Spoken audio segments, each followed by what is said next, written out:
Baik, jazakumullahu khairan wa barakallahu fikum wa zawwajakallahu bikran.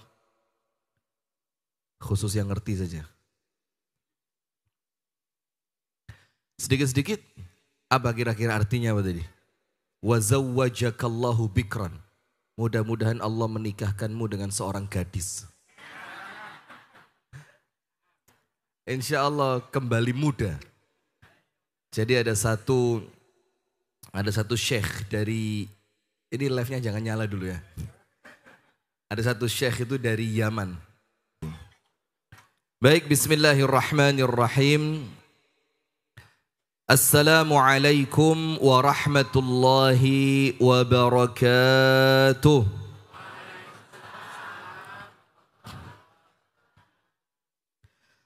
Innal hamdalillah nahmaduhu wa nasta'inuhu wa nastaghfiruh wa nastahdihi wa natubu ilayhi wa na'udzu billahi min shururi anfusina wa min sayyiati a'malina.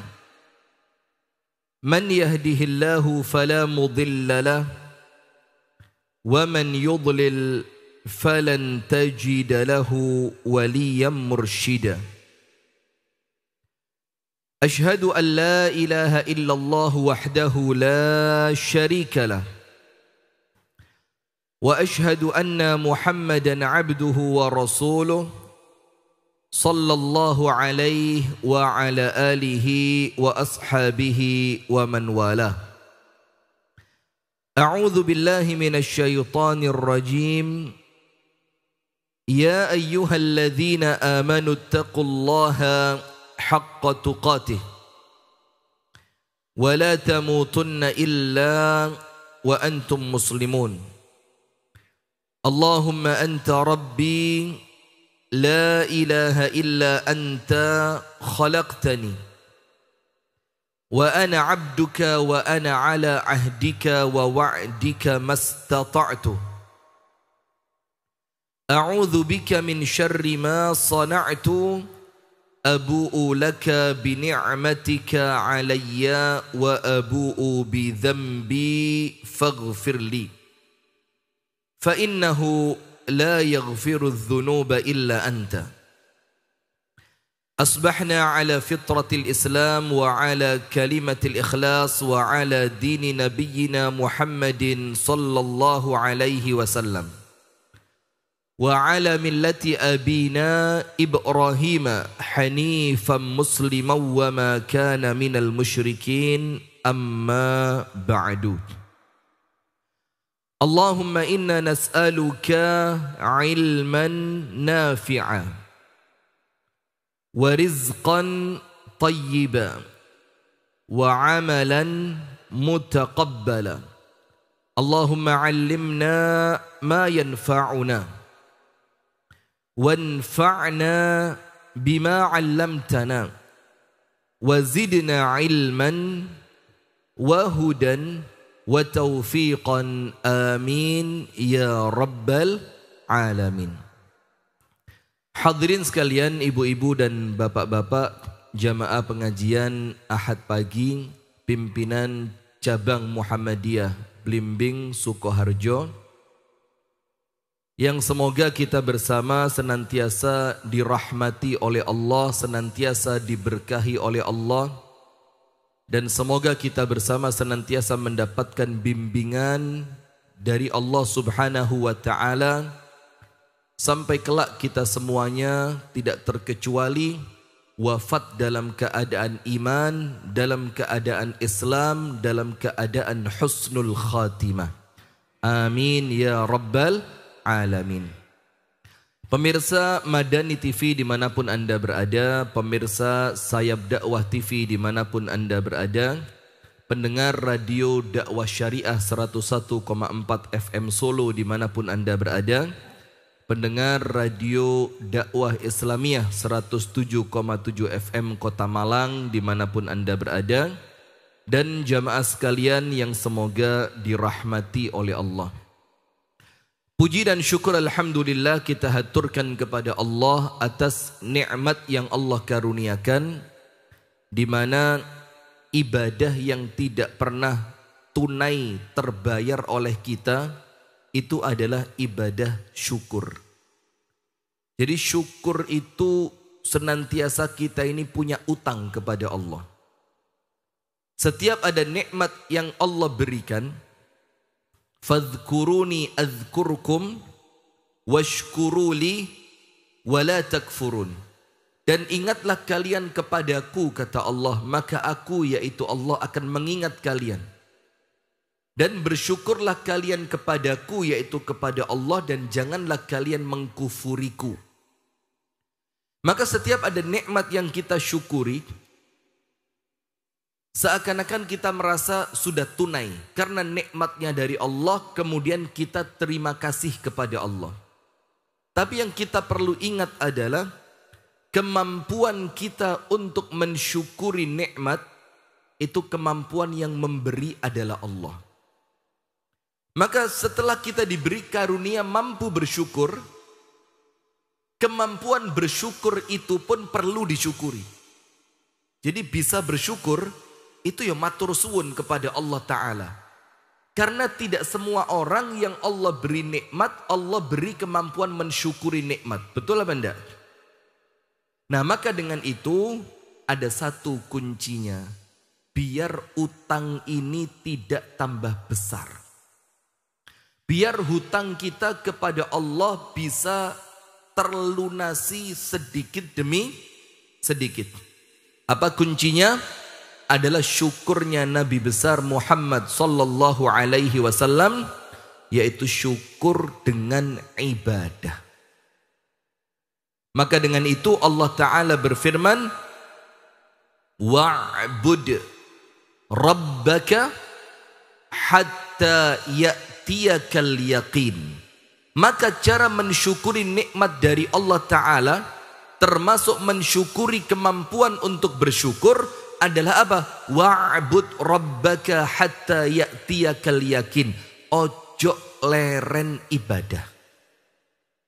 Dan teruslah kalian beribadah kepada Allah sampai datang kematian kepada kalian. Nah, kalau kita tetap bisa ibadah sampai mati, maka itulah bentuk syukur yang paling utama. Kalau kita tetap mengibadahi Allah, tidak pernah berpaling sampai kita mati, maka itulah syukur yang paling tepat.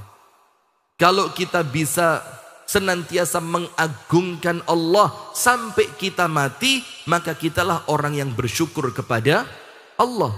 Maka Nabi Muhammad ketika ditanya oleh Ibunda Aisyah, lima fa'alta hadha wa qad ghafarallahu laka ma taqaddama min dzambika wa ma ta'akhkhar. Ya Rasul, wahai suamiku, mengapa engkau sholat tahajud sampai kakimu panjenengan genate sikile abuh, paling asam urat, kalau ndak apa kecekluk, atau apa kolesterol, jantung. Hati-hati yang kakinya mulai bengkak-bengkak ini, gak suwe maneh kayak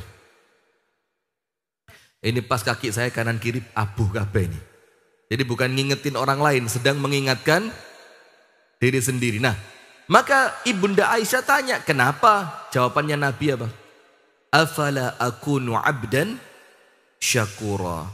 Tidakkah pantas dengan semua nikmat yang Allah berikan, dengan ampunan yang Allah beri, dengan jaminan surga yang Allah karuniakan, apakah tidak pantas kalau saya berterima kasih kepada Allah? Nah, maka jamaah sekalian, salat kita bentuk syukur kepada Allah. Zikir kita bentuk syukur kepada Allah. Kita meninggalkan kemaksiatan bentuk syukur kepada Allah. Kita berbagi rezeki seperti yang Allah perintahkan kepada kita, semuanya adalah bentuk syukur kepada Allah Subhanahu wa ta'ala. Yang dengan semua itu Allah berfirman, la in syakartum la azidannakum.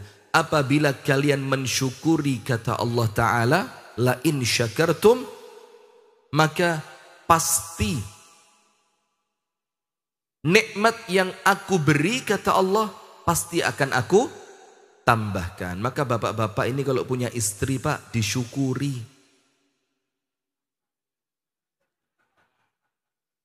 Ya apa? Cocok. Kalau punya istri apa? Disyukuri. Nanti insya Allah istrinya oleh Allah ditambah sabar, ditambah taat, ditambah nyenengke, ditambah ayune, ditambah baktine. Leres nama boten? Tadi katanya jangan. Anda kira ditambah jumlahnya? Ndak mampu ini muka-muka ndak mampu ini. Ya, sudahlah hadirin, maka ayo kita menjadi hamba yang senantiasa pandai bersyukur. Karena syukur itu bukan dengan lisan, tapi syukur yang paling utama, i'malu ala Dawuda syukra wa qalilum min ibadiyas syakur. Lakukanlah syukur itu. Berarti syukur itu kalau cuma dengan ucapan alhamdulillah itu masih kurang. Tapi dengan apa? Perbuatan. Maka ada ucapan antara murid dan guru Syaqiq al-Balkhi dengan Ibrahim bin Adham. Dua orang mulia di zamannya. Syaqiq al-Balkhi ini gurunya. Ibrahim bin Adham itu muridnya. Maka kemudian Syaqiq al-Balkhi ini tanya sama muridnya. Kaifa idza ruziqta? Muridku, bagaimana sikapmu ketika engkau diberi rezeki oleh Allah? Wa kaifa idza muni'ta? Dan bagaimana sikapmu ketika engkau oleh Allah tidak diberi rezeki? Jawabannya Ibrahim bin Adham apa? Kalau saya diberi rezeki, saya bersyukur. Kalau saya tidak diberi rezeki, saya sabar. Saya nama boten? Bagus apa tidak? Jadi kalau dikasih rezeki, syukur. Kalau tidak dikasih, sabar. Untuk kelas kita, level kita, makom kita, itu wapi. Tapi kata Syaqiq al-Balkhi, hakadha taf'alu kilabu balkh. Kalau seperti itu, anjing di kampung kami juga begitu. Bayangin, kalau cuma seperti itu, ini kalau kasar loh nggih, nun sewu nggih, dalam tanda kutip, anjing di kampung kami yo mirip sama kamu. Anjing itu kalau dikasih makanan, dingkluk-dingkluk, seneng matur suwun sama tuannya. Kalau ndak dikasih makanan, sabar duduk nunggu di depan pintu rumah tuannya. Kata Ibrahim bin Adham, wih, saya kayak anjing, bukan kamu, tapi sifatmu katanya. Terus ini murid tanya sama gurunya, terus kalau panjenengan bagaimana? Ana, kata gurunya yaitu Syaqiq al-Balkhi, ini insya Allah warga Blimbing begini. Amin gitu loh. Telat, malaikatnya sudah pergi. Lalu amin ya pakai di komando panjenengan. Kurang refleks di sini. Di Malang itu langsung amin gitu, masya Allah. Mudah-mudahan istrinya tambah, amin gitu, masya Allah. Di Malang itu cepat, cek, sat, das. Sudah? Maka si murid tanya sama gurunya, lo kalau panjenengan pripun? Kalau panjenengan bagaimana? Kalau anda seperti apa?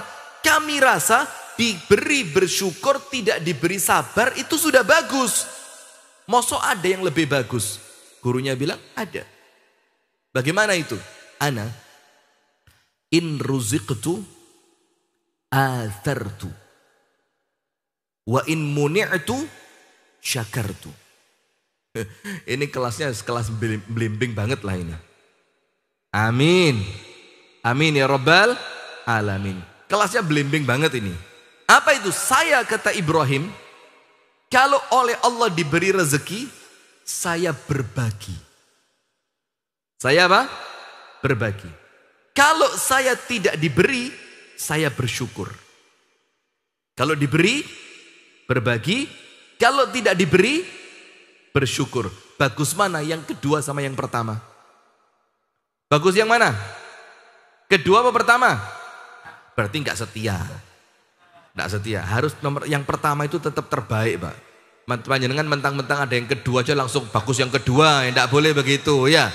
Nah coba kalau dalam kisah ini memang insya Allah yang kedua lebih bagus. Salawat beriring salam semoga tercurahkan kepada uswah kita, suri tauladan kita dan kekasih kita bersama, Nabi besar, Nabi agung, An-Nabi Muhammad sallallahu alaihi wasallam, beserta seluruh keluarganya, beserta seluruh istrinya, beserta seluruh sahabatnya, dan seluruh di antara umat dan pengikutnya yang setia menjalankan sunnah.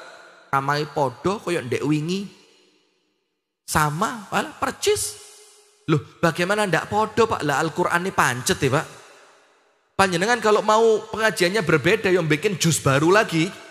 Bikin juz 31 atau juz tambahan atau apa gitu, insya Allah ceramahnya bedo.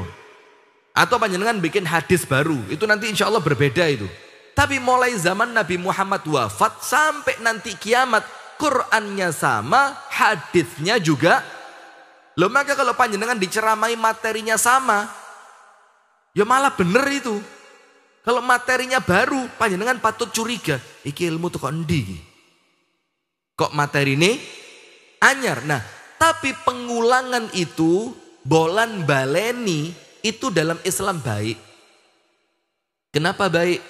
Dalam Al-Quran dikatakan fadzakir fa inna dzikra tanfa'ul mu'minin. Terus beri peringatan, terus ingatkan, terus ulangi pelajaran itu.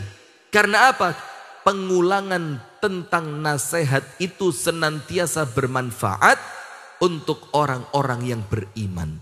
Sehingga kalau ada pengulangan lah kok panjenengan mengatakan iki maneh, maka kesannya keimanan. Ada berapa? 2. Nomor 1, ibu-ibu.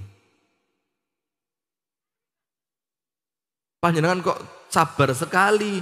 Kalau di Malang wis itu aqua lempar itu, wung doang. Boto-boto kamera-kamera mencolot ke sini semua itu. Ada 2 orang la yashba'an, tidak akan pernah kenyang. Nomor 1, talibud dunia. Orang yang mencari dunia. Wong lek uripe namung madosi dunyo sugih bondo, itu sampai mati tidak akan kenyang. Sampai ayatnya alhaakumut takatsur hatta zurtumul maqabir. Kalau belum ketemu kuburan belum kenyang. Sehingga apa? Moh leren. Tidak sempat menikmati, disibukkan hanya dengan mencari. Kan kesian. Loh kita ini gak soge-soge banget lah. Tapi yang menikmati terus.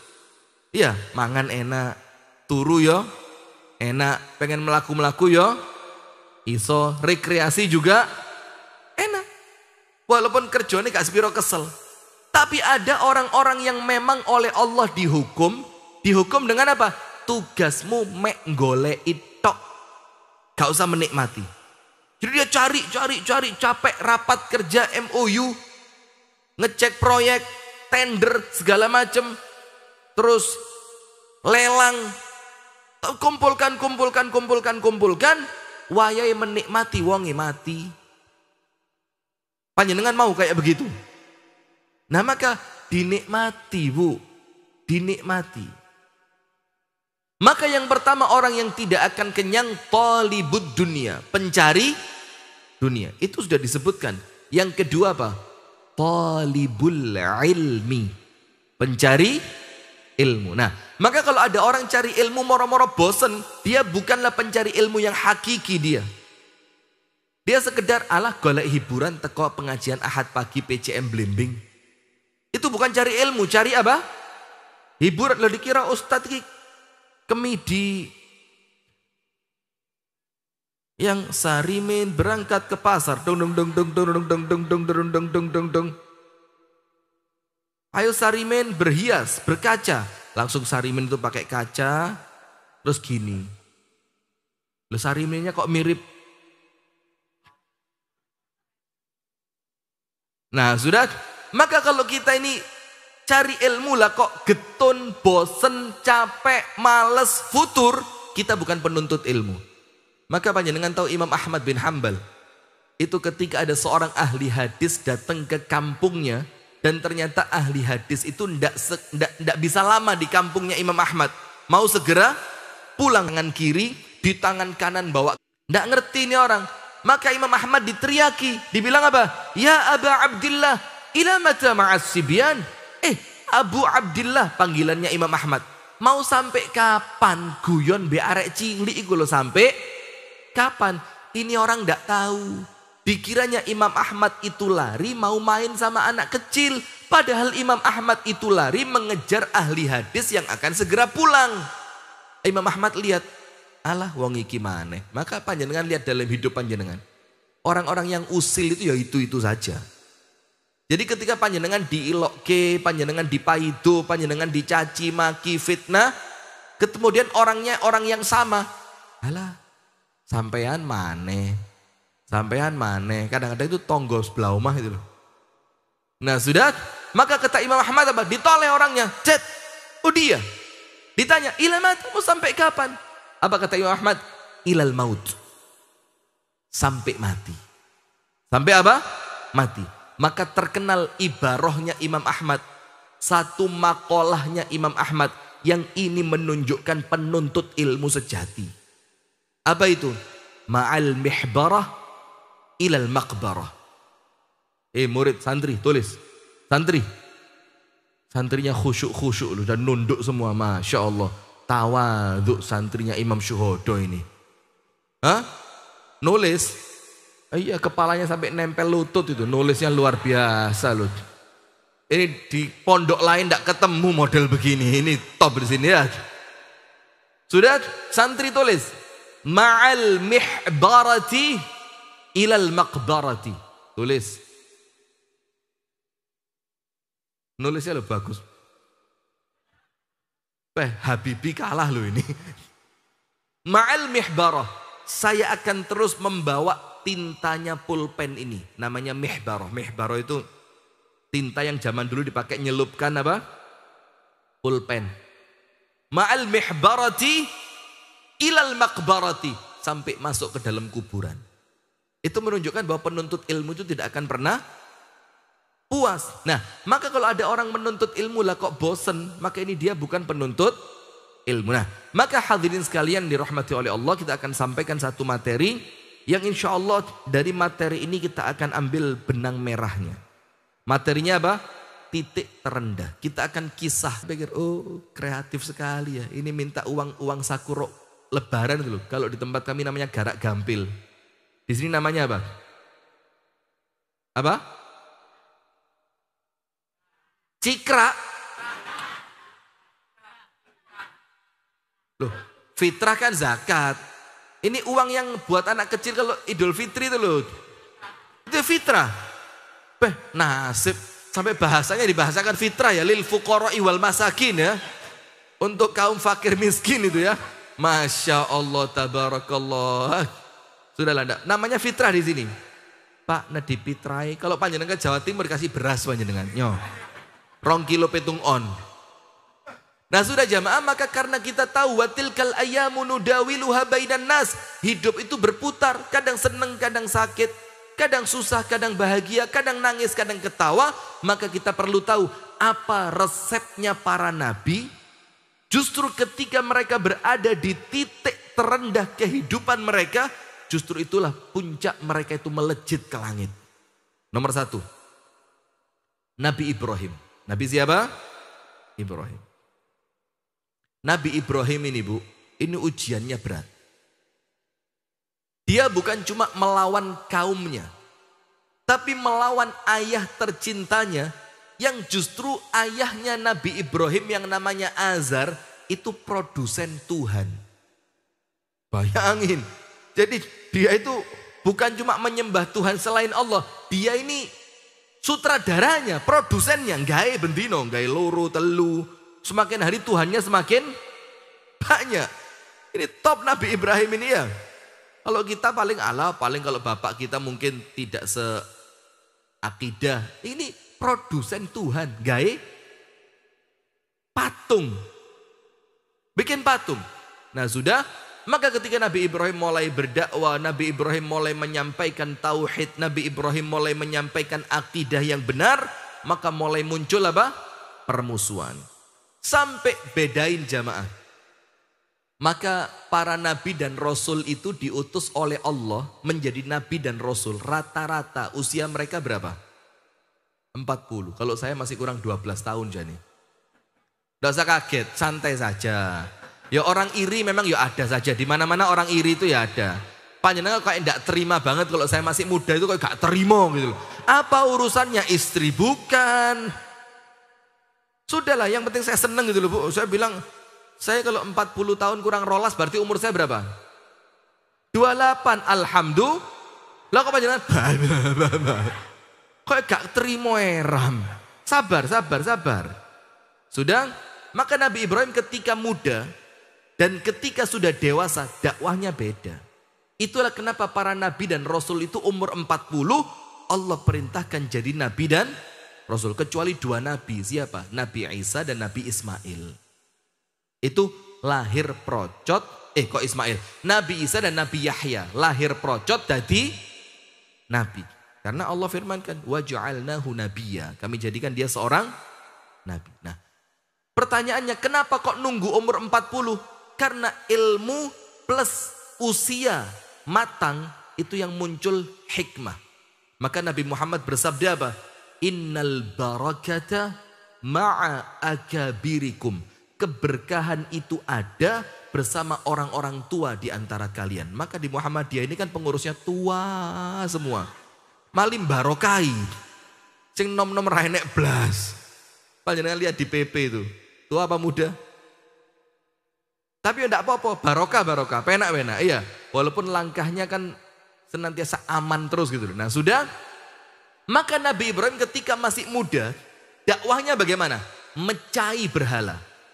Ketika kaumnya sedang ada perayaan, sedang ada festival, Nabi Ibrahim tidak mau ikut. Nabi Ibrahim bilang apa? Qala inni sakim, aku loro. Tidak mau ikut. Ini sakim. Sakim itu apa? Cai berhala itu digantungkan di lehernya yang paling besar. Setelah semua orang pulang kaget. Loh berhala kok hancur? Maka mereka bilang, oh jelas ini. Inna fatan yuqalu lahu Ibrahim.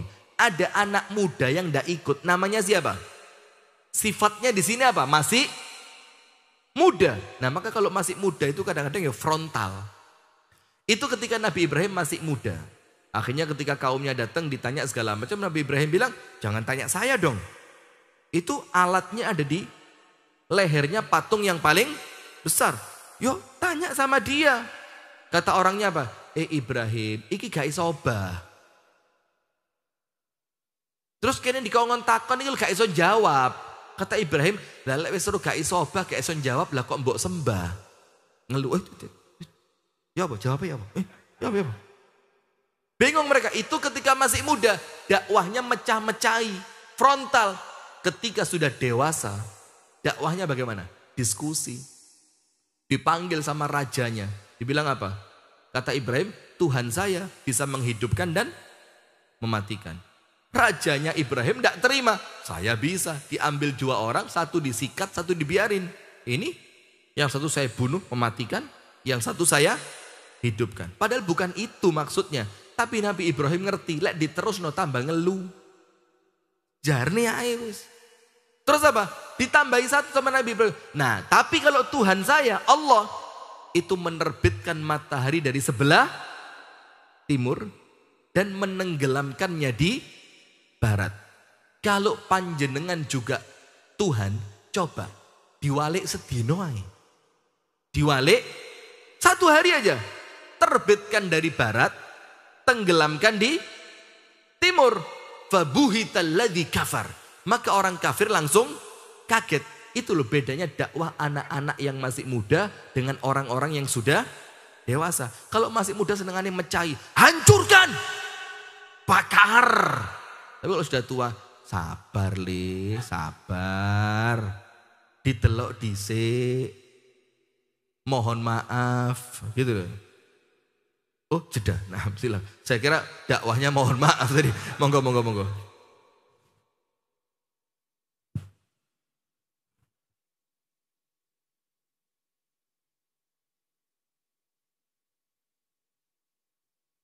Ibu-ibu, bapak-bapak yang terhormat, pagi hari ini kita jeda sejenak.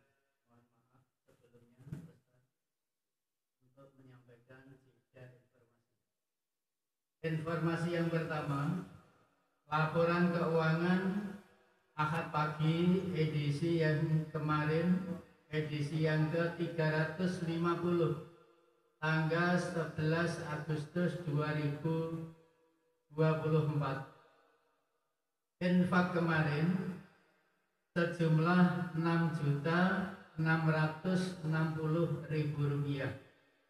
Saldo Rp4.020.000. Kepada jamaah putra putri, Bapak Ibu bisa menempati ruangan dalam masjid. Kemudian mohon kepada jamaah sekalian untuk bisa memutar kotak infaknya. Mohon juga kepada jamaah untuk bisa dirapatkan tempat duduknya. Mohon untuk membawa kantong plastik untuk alas kaki. Bagi jamaah yang menghendaki atau mengumpulkan infak kotak kubah lazismu,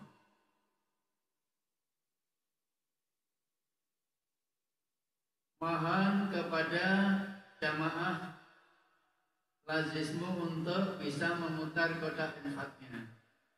Pada hari Ahad pagi bisa diserahkan kepada petugas lazismu di stand depan atau kantor layanan di samping klinik kesehatan Imam Suhodo. Hari Senin sampai hari Sabtu bisa di kantor layanan lazismu depan Pondok Imam Suhodo. Atas nama lazismu cabang Blimbing menghaturkan jazakumullahu khairan katsira. Kemudian kepada jamaah yang menghendaki stempel majelis tabligh untuk keperluan tugas sekolah atau bidang ataupun dinas dapat menghubungi petugas di meja Tan Lazismu.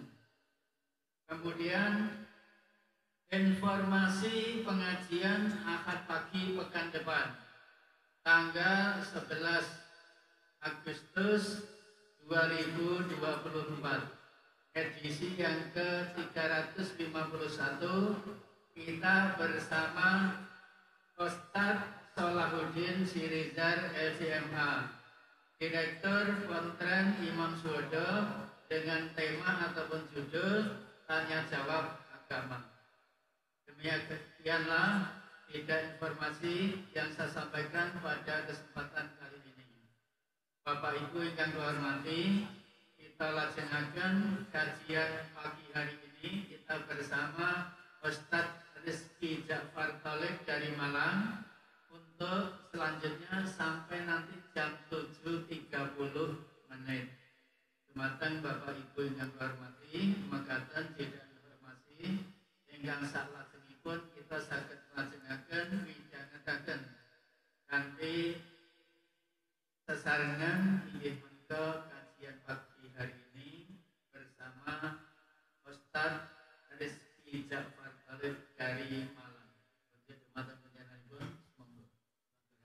Jazakumullahu khairan wa barakallahu fikum. Bismillah, alhamdulillah, assalatu wassalamu ala rasulillah wa ba'du wa la hawla wa la quwata illa billah. Kita lanjutkan.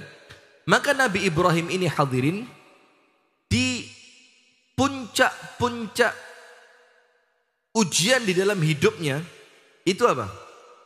Nanti semua cerita saya ini panjenengan buka dalam surat Al-Anbiya. Dalam surat apa? Al-Anbiya. Semuanya yang saya ceritakan panjenengan buka di surat Al-Anbiya. Dan surat Al-Anbiya ini surat yang penting dibaca untuk penggerak dakwah. Cek gak gampang mutungan. Karena saya lihat sekarang justru orang sing gampang baper itu ya para penggiat dakwah itu. Gak diundang ngamuk, rapat gak dijak pure, usul gak dipakai, walk out, mutung. Ini lemah. Jangan. Kalau semuanya kita lakukan karena Allah, insya Allah semuanya aman. Tapi sayangnya kan kita ini kepingin menunjukkan, aku kok gak diundang. Nah aku nih itu loh, pendapatku kok gak dipakai. Nah akunya itu yang bahaya. Padahal dalam dunia dakwah ini kita lepaskan semua keakuan dan kita serahkan semuanya kepada Allah. Baik. Maka dalam surah Al-Anbiya pada kisah Nabi Ibrahim ini pada ayat yang ke-67. Qalu, maka mereka ketika kalah hujjah dengan Nabi Ibrahim, itu loh Pak. Maka kalau ada orang itu kalah akal main otot kayak kaumnya Nabi Ibrahim dan Raja Namrud. Mirip.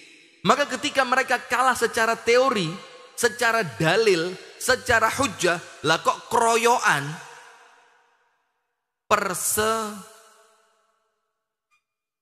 persekusi, persekot. Mau kredit sepeda motor persekot. Persekusi, ngerti enggak? Pengajiannya dibubarkan. Itu kalah akal main otot. Itu disebutkan dalam surat Al-Anbiya ayat 68. Qalu 67 68. Qalu, mereka mengucapkan harriquhu. Orang yang satu ini daripada mengganggu kita, bakar aja. Bayangin, mirip apa enggak? Ini daripada menyebarkan ajaran sesat, pondoknya kita bakar saja. Daripada menyebarkan aliran-aliran yang tidak sesuai dengan ahlus sunnah wal jamaah, usir saja. Ya mirip-mirip. Orang itu kalau ilmiah, diskusi. Kalau diskusi tidak ketemu, ya monggo. Kita toleransi. Panjenengan yakini pendapat panjenengan, saya akan berjalan dengan pendapat saya. Lana a'maluna walakum a'malukum. Selesai. Nanti saksinya siapa? Allah. Pemberi keputusannya siapa? Allah. Tidak usah ngotot-ngototan di dunia ini. Mau apa sih eksistensi? Tidak penting. Kebanyakan orang itu di puncak karirnya mati kok. Banyak mau cari eksistensi mau apa? Kita ini mau eksis di akhirat saja. Kita ini kepingin eksis di pandangan Allah subhanahu wa ta'ala. Sudah. Maka mereka mengatakan, qalu harriquhu. Bakar aja Ibrahim ini. Ngawur ini anak ini. Wansuru alihatakum in kuntum fa'ilin. Dan bantulah Tuhan-Tuhan kalian yang dizolimi sama Ibrahim ini. Kalau kalian mau melakukannya. Sudah, betul. Panjenengan tahu kan ceritanya? Dikumpulkan apa? Kayu bakar yang sangat besar. Sudah kayu bakarnya dinyalain, tek. Sampai diceritakan dalam Qasasul Anbiya milik Al-Imam Al-Hafidh Ibnu Katsir. Itu kalau ada burung lewat di atasnya api, itu burung pasti mati. Dan saking besarnya itu api, tidak ada orang bisa mendekat. Maka Nabi Ibrahim itu setelah apinya menyala, itu dilemparkannya pakai alat pelempar. Pakai apa? Alat pelempar. Jadi ketapel ekstra besar. Dalam bahasa Arab namanya manjanik. Manjanik itu kalau Anda lihat film-film perang zaman dulu, dikerek, di atasnya dikasih bola api, terus talinya dipedot, langsung loncat, but. Itu namanya manjanik. Nabi Ibrahim dilempar pakai itu. Nah, inilah titik terendah dalam hidupnya Nabi Ibrahim. Kenapa? Panjenengan cek riwayatnya. Nabi Ibrahim ketika dilempar itu dalam keadaan telanjang bulat. Malu dilihat orang. Tapi Nabi Ibrahim tahu inilah dakwah itu. Sampai Nabi Muhammad ketika akan mendapatkan wahyu dari Allah, itu Allah sudah mengingatkan, inna sanulqi alaika qawlan thaqila. Sebentar lagi engkau akan mendapatkan tugas berat. Lah maka kalau terjun di dunia dakwah lah kok ngalem, mulai Pak. Terjun di dunia dakwah lah kok turunin jaluk hotel bintang Ngeluh Pak, bintang 7 Pak. Puyer itu. Minta hotelnya bagus, makanannya mewah. Waduh, salah tempat panjenengan gak usah jadi ustadz, jadi artis saya. Ada ridernya, ngerti rider? Rider itu kalau panjenengan ngundang artis, musisi terkenal itu ada rider. Rider itu namanya hotelnya standarnya apa, nanti yang disiapkan di hotel harus ada makanan apa, nanti penjemputan pakai mobil apa, selama di kota yang mengundang nanti minta makannya apa, itu namanya rider. Lah kalau ustadz seperti itu, ya kukut aja Pak, kukut. Saya ngundang saat ini Pak, bangkrut. Kota amali mek piro nyangoni ustadz gak karuan ya. Lah wong gawe pengajian saiki kayak wong mantu kok, bowo kok, modal piro entuk piro gitu kan. Wis ndak apa-apa lah, biasa umum ya. Nah sudah, maka Nabi Ibrahim alaihi salam itu titik terendah dalam hidupnya. Mendakwahkan al-haq, kebenaran. Tapi resikonya besar. Maka Allah ingatkan, inna sanulqi alaika qawlan thaqila. Ini abot dakwah ini. Sudah, maka ketika itu Nabi Ibrahim dibelenggu. Tangannya diikat ke belakang, kakinya diikat dua-duanya. Dengan rantai besi. Pakaiannya dilucuti. Sudah kemudian ditaruh di alat tadi, dilemparkan. Dan itulah saat itu jamaah. Kalau kita tahu ending ceritanya api bakal menjadi dingin, ya gak seru ceritanya, biasa. Tapi kita semuanya tahu Nabi Ibrahim tidak tahu kalau api itu bakal dingin, tidak tahu. Lah kalau sekarang diceritani kan, roh mesti kok genini adem ini. Seru aku. Ending-endingnya Nabi Ibrahim gak mati yo. Ini ending-endingnya Nabi Ibrahim menang. Ya kalau cuma seperti ceramah sekarang, ya enteng. Tapi panjenengan bayangkan kalau panjenengan di titik itu. Yang Anda yakin api itu panas. Yang Anda yakin tidak ada orang yang akan menolong panjenengan. Yang Anda yakin bahwa inilah akhir dari kehidupan panjenengan. Yang Anda yakin dilungkas mati. Pernah tidak merasakan dilungkas mati? Saya pernah. Mudah-mudahan gak maneh ya Allah. Na'udzubillah min dzalik. Masuk ruang operasi. Gak tahu-tahu nih mlebu rumah sakit. Sekali masuk rumah sakit, masuk ruang operasi itu baru masuk gini, lampu nih murup, celak. Itu kaget, loh, malaikat maut. Ternyata lampu, saya kira malaikat maut. Cet, lampu nyala itu, sudah. Ketika lampu itu mulai nyala, itu dokter mau masukkan bius ke tangan saya, mau dibius biar enggak terasa. Ternyata waktu itu darah saya langsung naik 220. Wih, tapi kuat. Orang hebat 220 itu biasa. Kayak listrik 2 dan 0 itu loh.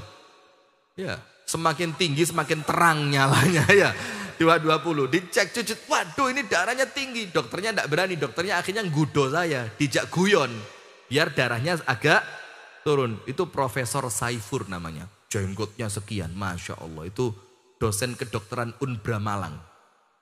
Dan istri beliau ngaji sama saya. Akhirnya dibecandain sama itu dokter. Ustaz, tenang Ustaz, ini bukan operasi besar. Ini lo mek nyumek nadit tok. Seret gini loh Ustaz. Gak enek resiko mati ra enek. Terus beliau bilang apa? Ustaz kok wedi mati. Lu? Saya bilang, loh Ustaz lah panjenengan manggil saya lah. Saya kan lebih tahu saya ini siapa. Waduh, sembrono Pak dokter. Akhirnya ganti tak bius dokter. Sampai tak bius. Nah itu posisi itu jamaah. Karena saking gak tahu nih masuk ruangan operasi. Panjenengan tahu dalam hati isinya apa?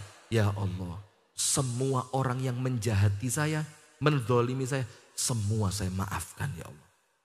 Karena mikirnya apa? Dosaku ya akeh.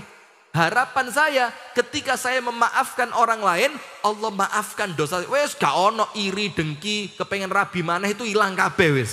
Sesaat itu hilang, metu kepingin maneh. Sudah tidak ada mikir macam-macam. Ini ketika orang itu merasakan betul-betul sedilungkas bakal mati. Nah Nabi Ibrahim itu bu. Dan Nabi Ibrahim tidak ngerti kalau api itu bakal dingin. Sudah dilempar Nabi Ibrahim. Takut. Pasti. Lu namanya manusia. Didatengin oleh malaikat Jibril. Malaikat Jibril bilang apa? Ya Ibrahim. Alaka minni hajah. Panjenengan butuh bantuan saya ndak? Panjenengan perlu saya bantu apa enggak? Kata Jibril kepada Nabi Ibrahim. Apa jawabannya Nabi Ibrahim? Imma minka fala. Wa imma minallahi fana'am. Kalau dari Anda Jibril, aku gak butuh blas. Coba lihat. Di titik terendahnya masih tidak mau bergantung kepada selain Allah. Coba lihat. Lo kita ini baru ditagih kredit wis lek narik tangani tonggo. Wangono Mbak Yu, Mbak Yu aku mati lek semenek wangi Mbak Yu. Baru nagih cicilan microwave itu loh Bu. Kurang berapa kali nyicilnya Bu? Kurang berapa? Oh jangankan microwave, ibu-ibu jilbab nyicil loh. Jangan jilbab ini loh, seragam merah-merah ini nyicil berapa kali ini? Panjenengan waktu ditumi nyicil berapa kali? Jujur Allah enggak usah malu, biasa lah. Antara Solo, Malang ya sama saja ibu-ibu pengajian. Guyon ya. Tapi jujur, sudah lunas tapi. Alhamdulillah ya Allah. Ikut seneng saya Bu. Coba belum lunas gitu tak ewangi duit kotak keliling tadi loh Bu. Nah sudah. Maka ketika itu didatengin malaikat Jibril, tidak mau bergantung dengan siapapun. Karena apa? Nabi Ibrahim ngerti, wa may yatawakkal 'ala Allah fahuwa hasbuh. Kalau gemandulnya marang Gusti Allah, ngerti gemandul? Allahus Somad, Allah tempat kita bergantung. Kalau bergantungnya hanya kepada Allah, fahuwa hasbuh. Semuanya diselesaikan sama Allah. Jangan urusan tagihan kredit microwave. Urusan kematian lo sama Allah ditolong ya. Maka Nabi Ibrahim ngomong, Jibril, saya tidak butuh sama kamu. Tapi kalau bantuan itu datangnya dari Allah, maka itu yang saya butuhkan. Lihat, ini titik terendah. Malaikat Jibril pergi, bus ngalih. Anda tahu yang datang apa? Pertolongannya Allah. Itu loh jamaah. Jadi di titik terendah itu ojo ucul dari Allah Ta'ala. Ruwet panjenengan. Maka justru di titik terendah kita itu tidak punya pegangan kecuali, dan disitulah yang Allah inginkan. Itulah hikmahnya. Kenapa kok hidup kita ini terkadang Allah bikin terpojok banget. Maju raiso, mundur isin, nganan mepet, ngiri nabrak. Tidak ada sudah. Tidak ada pilihan lain kecuali apa? Danga itu apa? Menengadahkan kepala. Ya Allah, itu loh hikmahnya. Itu yang Allah minta. Karena terkadang kita ini kalau gak kepepet, gak eling Gusti Allah. Jujur, nggih apa nggih? Lek gak kepepet itu gak tahajud kok. Lek kepepet baru. Iku tahajudnya mbek nawang. Ya Allah. Kasihani hambamu ya Allah. Cari malaikat, Allah lebay. Biasanya ya joget senam ae kok. Nggak legging senam pinggiri kantor kecamatan, pinggiri puskesmas. Lah kok bojone kate rabi mana? Ya Allah. Ditutuk sama malaikat, lebay sampean. Nah maka Nabi Ibrahim tidak ngerti. Ini posisi bukan posisi bergantung kepada selain Allah. Ini posisi Allah minta saya ditempatkan di tempat ini untuk kemudian saya ngerti bahwa tidak ada pertolongan kecuali yang datangnya dari hasbunallahu wa ni'mal wakil. Ditambahi ni'mal maula wa ni'man nasir. Hasbunallah, cukup Allah saja. Panjenengan tahu apa yang terjadi? Jibril pergi, pertolongannya ditolak. Yang datang apa? Firman Allah. Allah berfirman apa? Ya nar, geni. Geni, yo geni. Kayak siapa itu yang sempat viral itu? Apa namanya itu? Yang viral, geni yo geni. Itu loh. Wasi yo wasi. Yang ilmu kebal itu loh. Lah kok getian? Tayang kamera lagi. Sudah? Maka apa Allah firman? Ya nar, wahai api. Sekarang saya mau tanya, api yang menciptakan siapa? Yang bikin api itu bersifat panas siapa? Allah yang kuasa menjadikan api panas, kira-kira berkuasa tidak menjadikan api itu keluar dari sifatnya dari panas menjadi dingin? Bisa? Terlalu mudah buat Allah. Ya nar, kuni bardan wa salaman ala Ibrahim. Jadilah kamu dingin, tapi dingin yang tidak menyakitkan. Saya tadi malam tidur di perpustakaan SMP. Wah, AC-nya Masya Allah. Kayak seturu saya katuan. Wah, adem merah AC-nya. Tapi ini dinginnya beda. Ini bardan ditambah apa? Wasalaman. Dalam keadaan penuh keselamatan, tidak menyakiti. Untuk siapa? Ala Ibrahim. Sekarang pertanyaan, kenapa Allah menyelamatkan Nabi Ibrahim? Banyak sebabnya. Tapi yang paling utama, karena Nabi Ibrahim berserah diri kepada Allah. Itu loh Pak, di titik terendah, ojo golei selain Allah. Kecewa panjenengan. Allah minta tolong manusia loh Bu, diguyu. Nggih napa nggih? Minta utangan, utang mana? Kerja. Benges larang kok tuku tempe utang, isin mbek lambene iku lho sing abang beranang isin. Itu kalau minta tolong sama manusia. Tapi kalau minta tolong sama Allah, Allah tidak akan mengecewakan. Itu Nabi Ibrahim. Setelah apinya padam, panjenengan tahu api ini padam dalam riwayat berapa lama? 7 hari 7 malam. Baru berhenti. Habis apinya. Itu Nabi Ibrahim masih hidup, utuh, tidak tersentuh api sedikit pun, bahkan hitam bekas api pun tidak ada. Dalam keadaan ketika apinya padam, manusia itu mendapati Nabi Ibrahim sedang sujud. Terus bapaknya Nabi Ibrahim lewat, bilang apa? Ni'mar Rabbuka ya Ibrahim. Sebaik-baik Tuhan itu ya Tuhan kamu Ibrahim. Dibelani mbek Tuhannya dia. Tapi bapaknya beriman apa enggak? Enggak, keterlaluan. Sudah, itu Nabi Ibrahim. Sekarang yang kedua. Yang berikutnya titik terendah, Nabi Ayub. Tahu Nabi Ayub? Nabi Ayub itu Bu, sugiye wong di zamannya.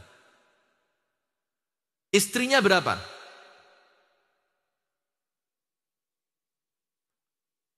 Berapa? 4. Itu kalau 40. Yus, pokok wakil lah. Banyak istrinya Nabi Ayub itu. Tapi ketika sakit, sisa cuma berapa? Mangkane Pak siji ae. Ditinggal sampean. Sampean kena stroke gak di rumah, ditinggal mbek bojo nom. Nggih, Bu. Saya belani panjenengan Bu, aku padamu Bu. Soalnya ibu-ibunya banyak, kalau saya tidak bisa pulang ruwet saya nanti ya. Sudah, maka Nabi Ayub ini kaya raya. Sehat walafiat. Istrinya banyak, anaknya Masya Allah luar biasa. Tapi seketika Allah berikan ujian. Yang pertama apa? Banjir, hartanya habis. Orang itu kalau melarate titik, nggal titik. Itu masih lumayan, iso noto ati. Tapi Nabi Ayub ini katakanlah ya, dari duit triliunan, sekejap mata jadi 0 rupiah. Ini kalau ndak kuat-kuat, pilihannya 2. Oh stres apa? Lek gak stroke jantung. Langsung dut.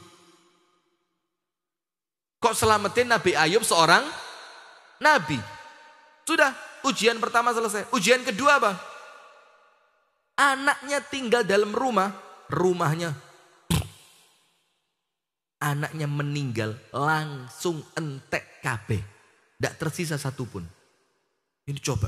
Tapi panjenengan tidak usah khawatir. Wah aku lek koyo Ayub. Tidak mungkin. Ujian itu sesuai kadar keimanan. Loh panjenengan imannya masih tipis. Paling ujiannya ya tipis. Jangan takut. Oh berarti semakin saya beriman ujiannya semakin berat. Wes lek ngono gak usah kuat-kuat wes imanku standar ae. Lah malah keliru maneh.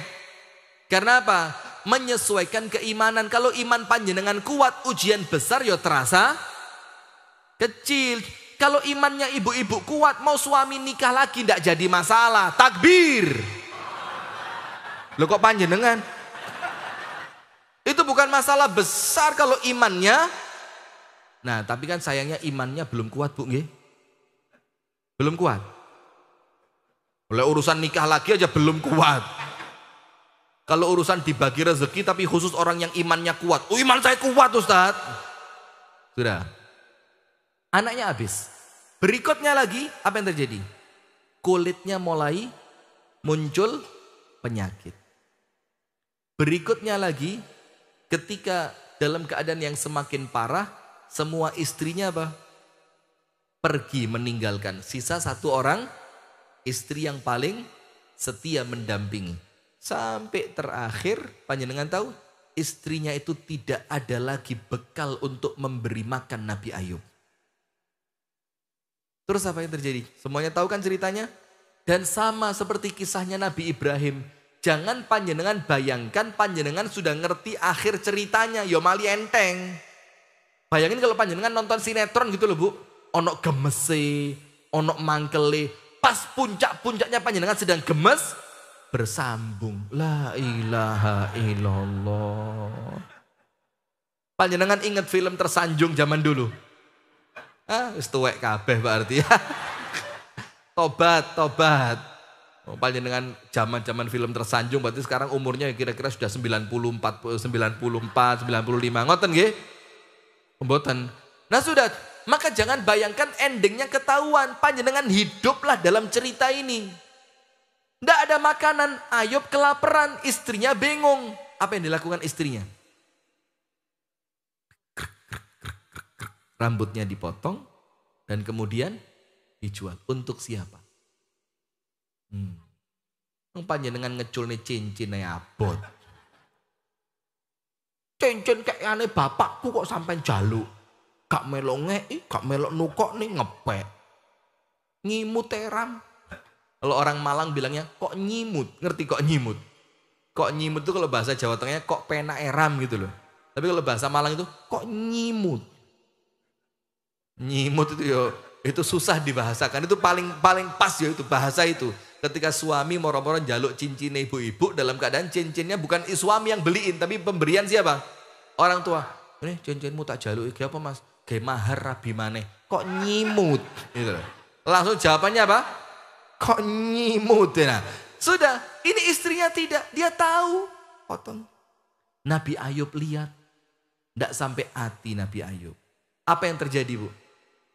Ketika istrinya pergi ke pasar, Nabi Ayub itu berdoa. Ini titik terendah kehidupannya Nabi Ayub. Sama seperti Nabi Ibrahim. Meninggalkan manusia datang kepada siapa?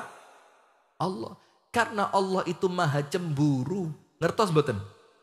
Cemburu penak mboten Bu?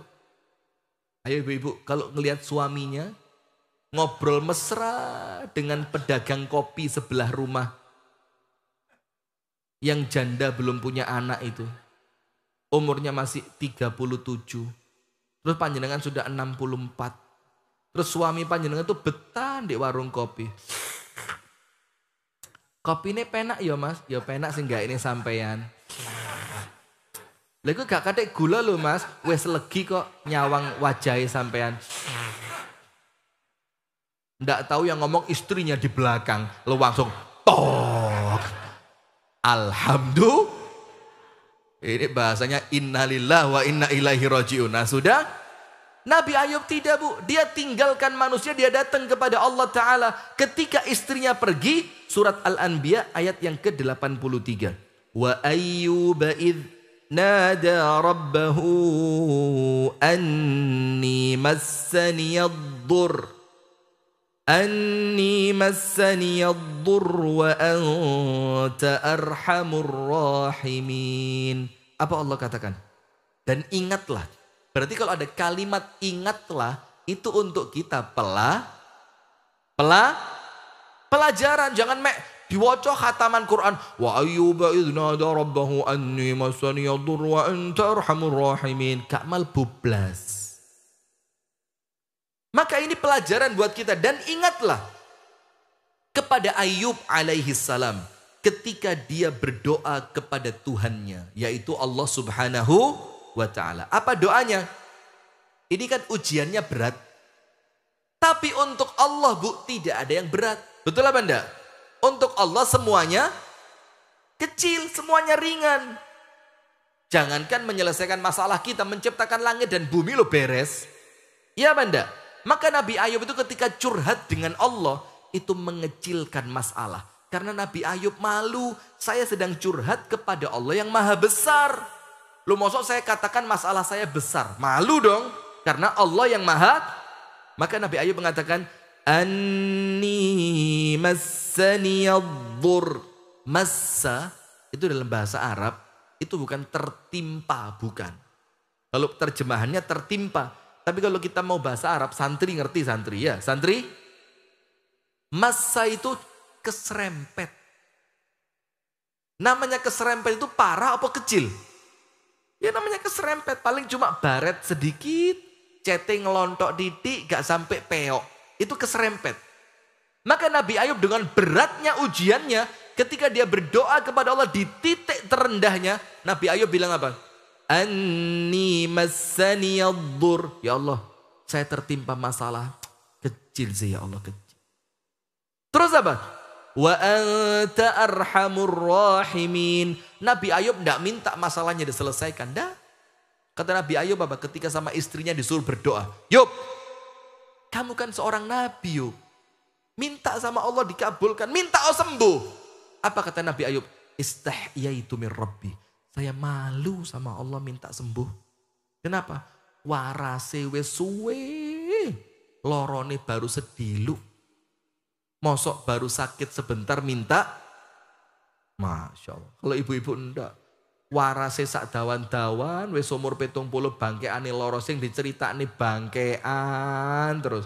Mbak sampai lek tangi turu piye mbak? Langsung tangi apa sih mulet-mulet.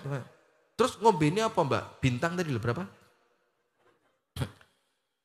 Lah ini kok lupa masa mudanya jingkrak-jingkrak. Penean. Genteng. Manjat. Pohon nyolong. Pencit. Lah kok lali panjenengan sing dieling bangkeanku lho mbak lek tangi turu bayo mbak. Rasane kaya wesi dilas.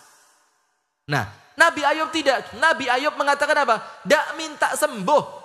Anni massaniyaddur wa anta arhamur rahimin. Dalam keadaan panjenengan ya Allah, itu zat yang paling penyayang. Ini jangankan Allah Ta'ala, saya saja. Kalau dirayu dengan rayuan seperti itu, terus anak saya minta. Oh, kok pas gak bawa duit ini? Coba pinjam uang kotak dulu. Ya tak kasih sama saya. Kenapa? Ini dikasih ujian uabot. Ridho, sabar, ikhlas, pasrah. Ketika doa, ujian yang abot dianggap apa? Allah cuma sedikit. Sehingga yang memberi ujian itu merasa, biar ini. Setelah diberi ujian yang berat, malah memuji Allah yang memberi ujian berat. Pujiannya apa? Tapi panjenengan ya Allah memang paling penyayang ya Allah.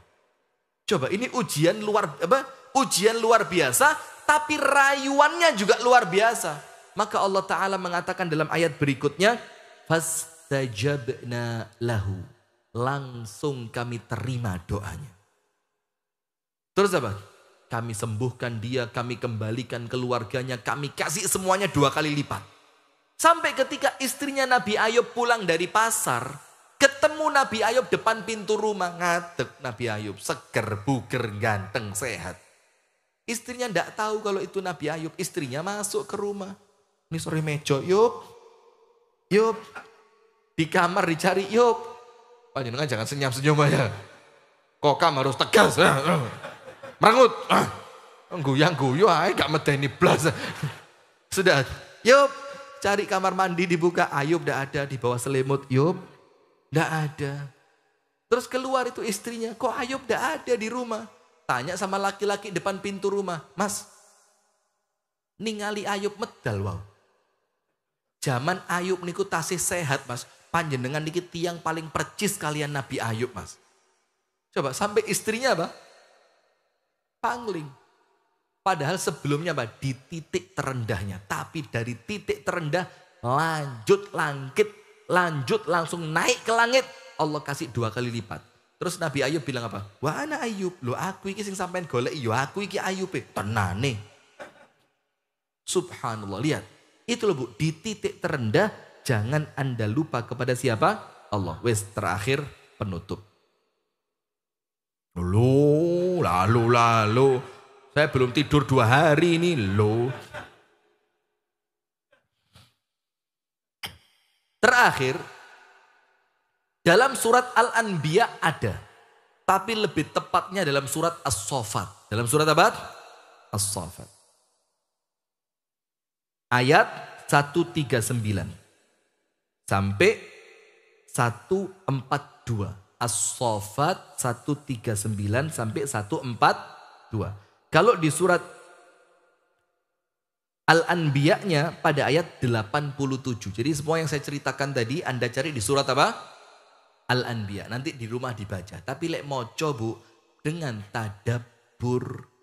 Kalau membaca sekedar moco artine tanpa tadabbur, tidak diresapi, tidak diilmui, yo Anda akan baca begitu saja. Anda tidak akan lihat dahsyatnya Al-Quran itu. Leres mboten?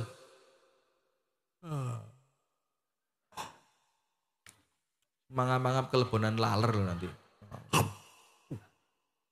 Sesuai sunnah Nabi. Katanya kalau laler masuk, apa? Celup nih menisan. Sunnah Nabi Muhammad, ngawur. Iya, panjenengan pernah bu kemasukan laler gitu? Pernah? Belum pernah? Mau nyoba? Ayo. Nah sudah. Sekarang Nabi Yunus. Yang ketiga ceritanya siapa? Nabi Yunus. Dalam surat As-Saffat 139 sampai 142. Wa inna Yunus laminal mursalin. إذ أبق إلى الفلك المشحون فساهم فكان من المدحضين فالتقمه الحوت وهو مليم. Yunus itu termasuk di antara para nabi. Ketika dia berlari apa? Meninggalkan umatnya, disuruh dakwah, dakwahnya ditolak. Nun sewu nggih, dalam tanda kutip pore. Kata Nabi Yunus, wes dijak mlebu surga kok gak gelem, ditinggal pergi. Padahal tugasnya Nabi Yunus apa? Di perutnya ikan paus sampai kiamat. Berarti yang menyelamatkan dia apa? Allah dan keadaan dia sebelum dia terkena masalah. Ta'arraf ilallahi firraha ya'rifka fisyiddah. Kenali Allah di waktu senangmu, maka Allah akan mengenalimu di waktu sempitmu. Kenali Allah di waktu panjenengan banyak nikmat, maka Allah akan mengenali panjenengan di waktu Anda banyak masalah. Maka malaikat di langit gempar, kaget ini malaikat. Malaikatnya bilang apa? Ya Rabb, sautun ma'ruf min makanin gharib. Ya Allah, suara ini yang mengucapkan la ilaha illa anta subhanaka inni kuntu minadz zalimin, saya kenal ya Allah suara ini. Ini suara tidak asing di telinga kami. Tapi tempatnya kok tempatnya. Ya senyum enggak apa-apa, ya enggak usah gitu banget. Senyum, nah gitu loh. Nah, kan ganteng. Tadi disuruh merengut tenanan ya Mas. Senyum. Coba kamera. Maka malaikatnya bilang apa? Ya Allah, ini suara kami dengar. Kami kenal. Suara biasanya zikir ini. Tapi tempatnya kok aneh ya Allah. Dicari sama malaikat ke tempat biasanya. Tidak ketemu. Allah perintahkan apa? Coba cari di laut.